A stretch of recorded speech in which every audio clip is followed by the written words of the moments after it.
I think nowadays music is probably one of the easiest means to lose your moral sense.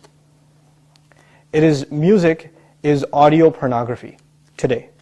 That's what it is.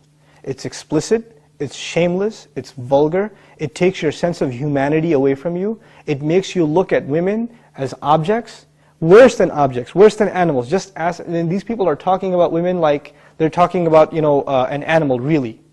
It objectifies women, and especially I've noticed a lot of the brothers that I know of, Muslims, that are really into the hip-hop scene, and they're kind of doing the hifz of the song, right? They're memorizing the song, and they're really good at reciting it with perfect tajweed too, right? And so they do that, and it's just horrible language, horrible, horrific language. The only simple response I have to that, if you have any regard for the Book of Allah, that you really think it's from Allah, بِئْسَ الْإِسْمُ الْفُسُوقُ بَعْدَ الْإِيمَانِ. Even the name, the mention, the word for something bad is terrible once you have faith. قُلْ لِعِبَادِي يَقُولْ الَّتِي هِيَ أَحْسَنُ. Tell my slaves to say that which is the best.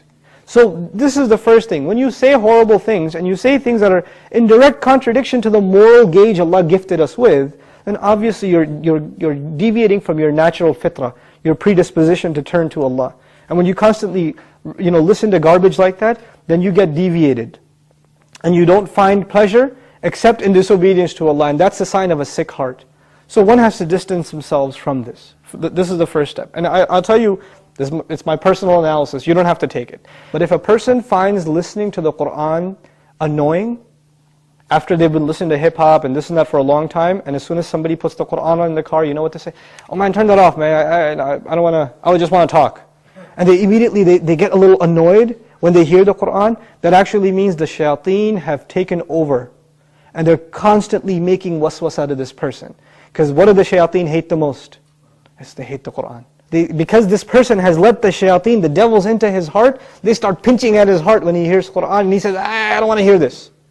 To let them out, the first thing you got to do is stop supplying them with fuel. This is fuel. This useless wasting of time, this is fuel for shaitan. They love that you waste your time. They love it. Because the one asset, the one piece of wealth Allah gave every human being is time. And what is music and TV and YouTube and Facebook and MySpace and like Twitter and whatever else?